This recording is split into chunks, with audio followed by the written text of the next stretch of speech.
gösterme. Bana toprak göster. Bana terörist gösterme. Bana asker göster. Bana piç gösterme. Bana lider göster. Bana tez gösterme. Bana bayrak göster. Bana harita gösterme. Bana toprak göster. Bana terörist gösterme. Bana asker göster. Bana piç göster. Muy bien, ahora nos vamos hacia Turquía. El gobierno se reunió con los líderes de los manifestantes que exigieron se detenga la demolición del parque Gezi en la playa Taksim y que se destituya a los policías que ordenaron la brutal represión. Tras 5 días de protestas, los representantes de los indignados turcos han presentado sus demandas al gobierno. Ante la ausencia de Erdogan, Bülent Arınç, primer ministro en funciones, recibió en Ankara a la plataforma de solidaridad con Taksim, que llevó las siguientes exigencias: mantener el parque de Gezi como una zona verde y detener su transformación en centro comercial, no demoler el centro cultural Atatürk, situado en la plaza de Taksim y adyacente al parque, investigar y expulsar a los policías responsables de la brutal represión, prohibir el uso de gases lacrimógenos, poner en libertad a los manifestantes detenidos y eliminar todos los obstáculos que impiden la libertad de expresión. Aunque la mayoría se muestra de acuerdo con las exigencias de la plataforma, los manifestantes de la plaza Taksim, que han tomado las calles, van más allá y exigen la dimisión del primer ministro Recep Tayyip Erdogan antes de poner fin a las protestas. Este miércoles se sumaron a su movimiento centenares de trabajadores del sector público en huelga.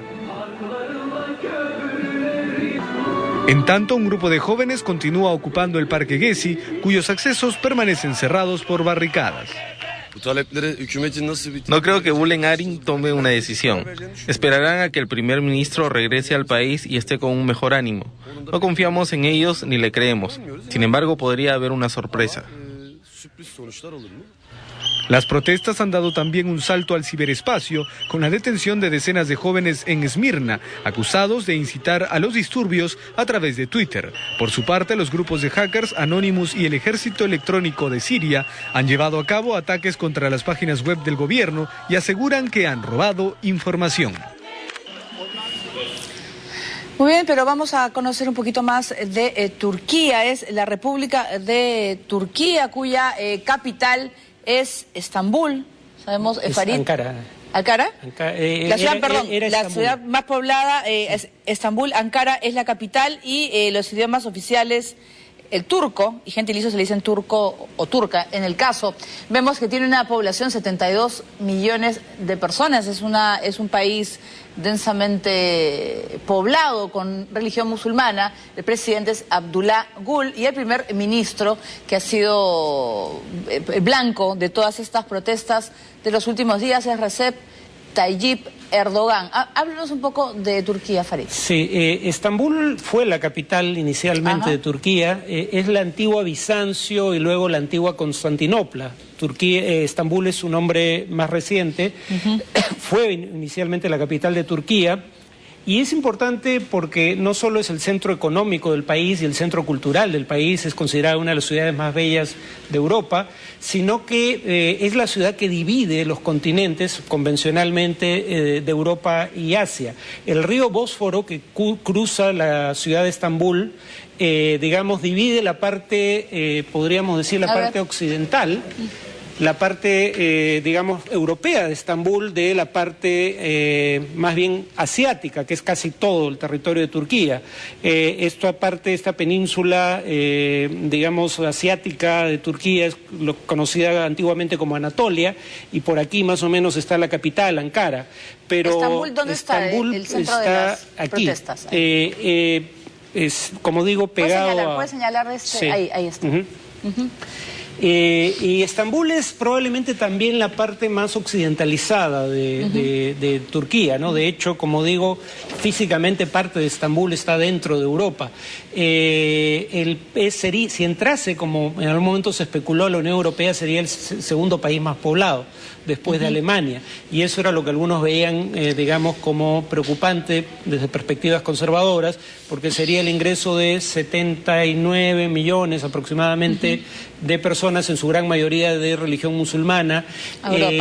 Pero claro, eso era un momento en que Europa crecía y Turquía seguía siendo un país mucho más pobre que el promedio europeo y estancado económicamente. Esa situación se ha invertido. Pero hablando ahora del tema de las protestas, hay muchas críticas también a los medios de comunicación porque dicen que no han dado la cobertura necesaria a las protestas. Incluso hay un canal que dice que han estado difundiendo documentales de pingüinos y hablando de cualquier tema menos de las protestas.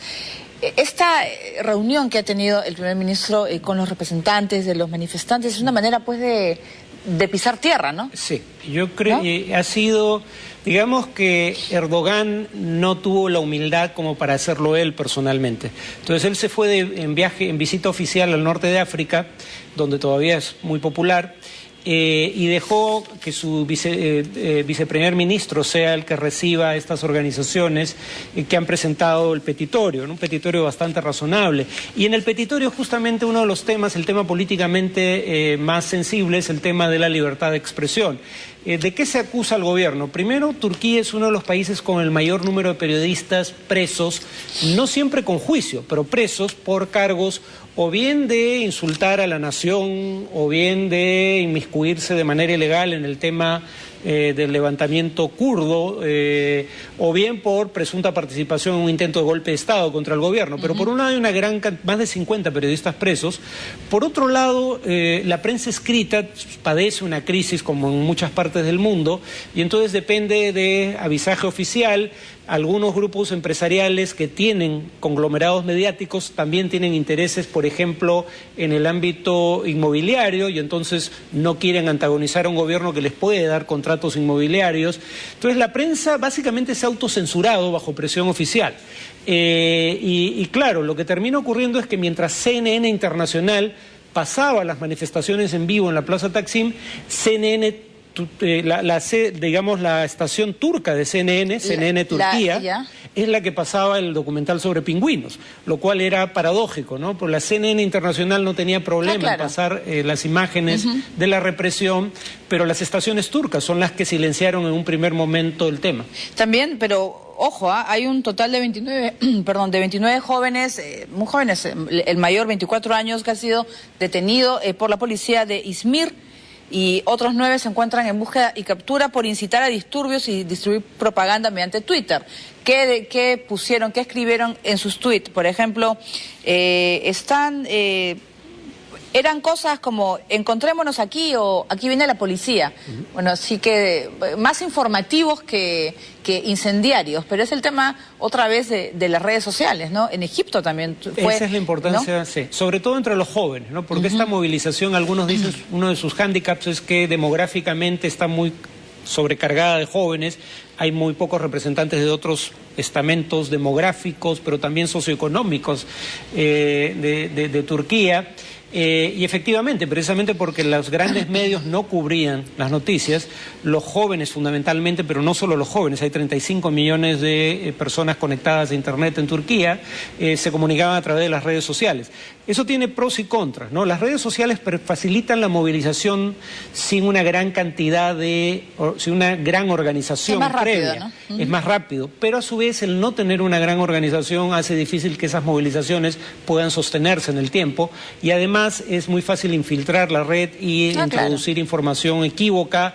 Es más fácil aceptar teorías conspirativas en círculos cerrados dentro de la red. Tiene sus pros y contras, pero probablemente estas movilizaciones no se habrían producido de no existir las redes sociales. Bueno, ahora nos vamos al Reino Unido. Un edificio de la comunidad islámica somalí en Londres ha sido destruido en un incendio, en lo que puede haber sido un ataque racista.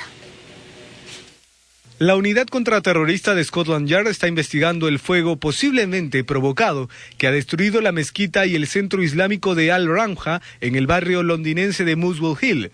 La policía ha calificado el incidente como sospechoso y ha confirmado que el edificio recibió amenazas telefónicas y había sido objeto de vandalismo y pintas con la firma del grupo ultraderechista Liga de Defensa Inglesa, EDL por sus siglas en inglés. Hemos encontrado algunas pintas con las 3 letras EDL y estamos trabajando para determinar si este grupo está vinculado con el incendio que tuvo lugar esta mañana. Tras el asesinato a cuchilladas del soldado Lee Rigby en el barrio de Woolwich, la ola de odio había sido en principio menor de lo que se esperaba, sin graves incidentes. Sin embargo, este incendio de la mezquita en Londres podría agravar la situación. Claro, recordemos el ataque a este soldado británico por dos jóvenes fanáticos, ¿no? Religiosos, y eso puede ser una consecuencia. Todavía está por confirmar si se trata o no de un ataque racista, ¿no? Claro, estos grupos le hacen un gran daño a su país, a su religión, porque dicen actuar en nombre de ella. Entonces, cuando estos sujetos alegan que hacen lo que hacen en nombre del Islam, gente con probablemente poca educación va a tender a culpar a todos los miembros de la religión musulmana, claro, por la acción de dos individuos o de un grupo de individuos. Y hasta ahora no había habido mayores actos, digamos, de odio. Este parece ser el primero significativo. Bueno, y esperemos que sea el último. Bien, ahora nos vamos a Corea del Sur. La sociedad está cambiando su percepción hacia los jóvenes desertores al régimen de Kim Jong-un. Muchos de ellos se han vuelto famosos contando sus historias de vida. Lee y Hee son dos jóvenes desertores de Corea del Norte que comparten historias similares. Como parte de una nueva generación, en Corea del Sur su presencia está ganando protagonismo. Sus testimonios han servido para analizar nuevamente los abusos de los derechos humanos en su país de origen. Lee Hyun-seo, de 33 años, llegó a Corea del Sur en 2008. Cautivó a la audiencia de un foro internacional realizado este año en California, en el que hizo un relato desgarrador de su vida en Corea del Norte y de cómo escapó cruzando el río Tumen en China. Hoy estudia inglés y chino en la Universidad Hankook de Estudios Extranjeros de Seúl y compagina una apretada agenda de entrevistas, discursos y eventos. Tiene 2 libros publicados y está en conversaciones con directores de Hollywood y Seúl para realizar una versión cinematográfica de su historia. Pero Lee es una más en el grupo de jóvenes que se juegan la vida cruzando el río Tumen. Hee Seong-ho se atrevió incluso a escapar de Corea del Norte usando muletas hechas a mano. Perdió su brazo y pierna izquierda al caer de un tren cuando robaba carbón. Los mensajes de la generación joven deben llegar a Corea del Norte. Nuestros hermanos deben saber cómo se vive aquí, lo que pensamos y soñamos. Hee, que llegó a Corea del Sur en 2006, hoy es presidente de una organización que hace transmisiones por radio hacia el norte. También participa en manifestaciones por los derechos humanos. Había gran expectativa hacia el nuevo líder que podría hacer reformas porque también es joven.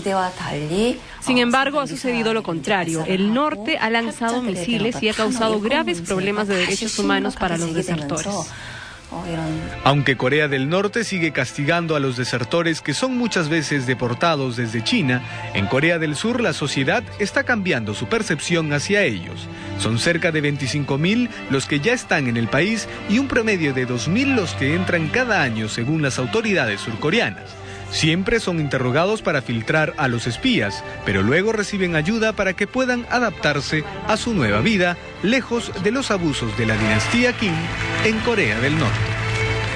Bueno, vamos hasta Rusia. La policía allanó una ciudad escondida debajo de un antiguo mercado ubicado en Moscú, donde unos 200 inmigrantes ilegales llegados de la región del este del Asia eran esclavizados realizando trabajos textiles. Para que ellos no salieran al exterior, el complejo subterráneo tenía ciertas comodidades que incluían tanto las mesas de trabajo como habitaciones en las que vivían hacinados. Estas personas incluso tenían un improvisado criadero avícola con 10 gallinas que luego las cocinaban para así alimentarse, además de un pequeño casino donde los trabajadores terminaban endeudándose.